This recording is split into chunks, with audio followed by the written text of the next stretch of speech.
Have a nice day, children. Today, what we are going to see in our English class is poem 5, The Secret of the Machines, written by Rudyard Kipling. He was a famous poet. He was born on December 30, 1865 in Bombay, in India. He was educated in England, but he returned to India in 1882. After 10 years, he married Caroline Balestier and settled in Brattleboro, Vermont, where he wrote The Jungle Book in 1894. Among his other works, this Jungle Book made him hugely successful. So he was one of the recipients of 1907 Nobel Prize in Literature. He died in 1936 because of tuberculosis. So what we are going to see in the small biography also I have given here. There was his resting place in Westminster Abbey, London. And his occupation was a short story writer, novelist and journalist also. His nationality is British. He was a British writer.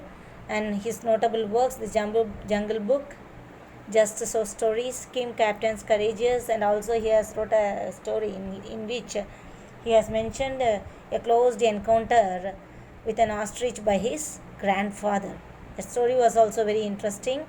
It was in metric 10 standard. And also regarding your higher secondary level, the set 12th standard also, there was a story written by him, How the Camel Got Its Hump. It was a fictional story. So now we can see the poem. This poem deals with the problem of modern technology and automation. This poem deals with the problem of modern technology and automation. Here in the introduction, beginning of the poem, the reader gets informed about how machines are produced, how they are manufactured, and what kind of treatment these machines need.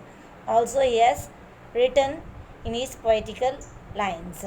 Afterwards, he explains how the machines serves humanity. He concludes the poem by saying that whatever may be these machine parts are human brain made machines only. They are not automatically manufactured. They are designed and manufactured by a human brain only. So he has written nicely this poem, an informative poem. So we see here these lines you have to memorize, and it may be asked. This poem is asked for 5 marks. Any 5 lines from the poem may be asked for your memory purpose, and you have to write that. So now we can see the poem. I will read the lines. Note down.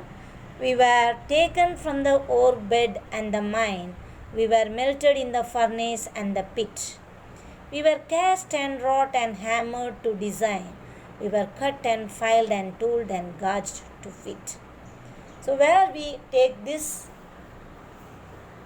for making an instrument or machinery, we need metals.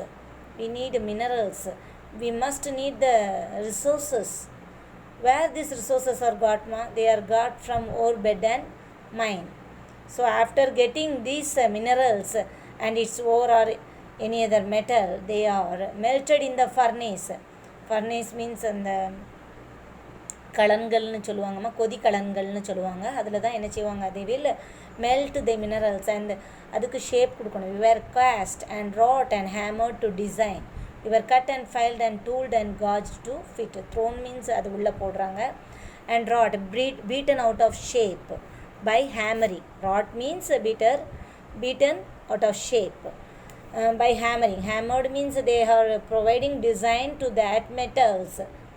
They are providing design to that metals. Then they are cut and filed and tooled and gauged to fit. After giving a shape, after giving a design to that metals, they are made as instruments and manufacturing equipments, and then using according to the shape of the machinery, we can fit the spare parts in them. So they are doing that. எப்போவுமே அந்த மிஷினுக்கு ஏற்ற மாதிரி அந்த பொருளை shape பண்ணது, design பண்ணதுக்கப்புறம் தான் அதை ஃபிட் பண்ண முடியும். எவ்வளவோ காம்ப்ளெக்ஸ் மெஷின்ஸ் எல்லாம் நீங்கள் பார்த்துருப்பீங்க. ஃபஸ்ட்டு கம்ப்யூட்டர் வர்றதுக்கு முன்னாடி nearly generation, first generation, second generation, these computers need a large spacious room. They are made of heavy large scale based transistors, etc. So they occupied a spacious room. Then after generation it was made as integrated chips. So we can move to the, once again I am reading this line, memorize it. We were taken from the ore bed and the mine, we were melted in the furnace and the pit, we were cast and wrought and hammered to design, we were cut and filed and tooled and gauged to fit. Memorize, understand and memorize the lines. Now we are moving to the next one. Some coal, water, coal and oil is all we ask, and a thousandth of an inch to give us play. And now, if you will set us to our task, we will serve you 4 and 20 hours a day. So what, to run a machine, what these machines need, ma? They need water, coal and oil. That's all they need. They need that only, and they are not more economical. So if we provide the fuel what the machine need, then it runs. For a running, play means here for running the machine, it requires for a fraction of 1,000 only. This amount of fuel it needs to run. And now, if you will set us to our task, it's enough for doing their work, machine's work. We will serve you 4 and 24 hours, 20 hours a day. So if we provide the fuel, what the machine needs means it will serve us 24 hours. Throughout the day it will run for us. It won't get exhausted. It runs for us because they are created by our human brain. Once again I am reading this. Some water, coal and oil is all we ask, and a thousandth of an inch to give us play. And now, if you will set us to our task, we will serve you 4 and 20 hours a day. Now we are moving to the third stanza. So what you see here, ma? We can pull and haul and push and lift and drive. So it can be pulled and hauled and pushed and lift and drive. We are having a lot of machines. They are used for various purposes. So like that we are having different types of machines for lifting heavy metals. For doing civil construction work we need a lot of heavy vehicles. Using that vehicles only we can lift the metals and the construction materials and the parts of the building. So we need heavy vehicles.